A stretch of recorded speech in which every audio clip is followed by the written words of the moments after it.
Mastering Phrasal Prepositions and Idiomatic Expressions. Hello there, English learners. Today, we're going to dive into the exciting world of phrasal prepositions and idiomatic expressions. Idiomatic expressions are a key part of everyday English, and learning them will not only enhance your English skills, but also help you sound more like a native speaker. So, are you ready? Let's get started. To understand how phrasal prepositions work in idiomatic expressions, we first need to understand what they are.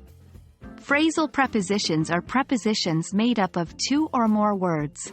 They help us understand relationships between other words or elements in a sentence.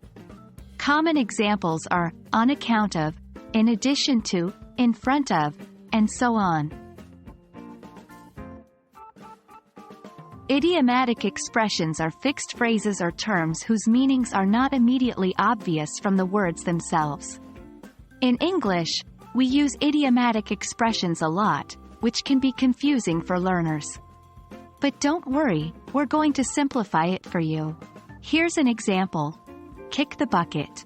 It doesn't literally mean to kick a bucket, but idiomatically, it means to die. Now let's combine our understanding of phrasal prepositions and idiomatic expressions. Sometimes, idiomatic expressions include phrasal prepositions. For instance, on the verge of is a phrasal preposition often used in idiomatic expressions like on the verge of tears, which means someone is about to cry. Knowing the meaning of idiomatic expressions isn't enough. You also need to know how to use them correctly in sentences. Here are some examples. 1. In light of, meaning considering or because of something.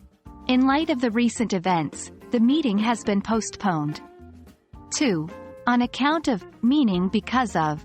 She was promoted on account of her hard work. 3. In spite of, meaning despite. In spite of the rain, they decided to go hiking. Remember, it's all about practice. Try using these idiomatic expressions in your daily conversations and writing to familiarize yourself with them.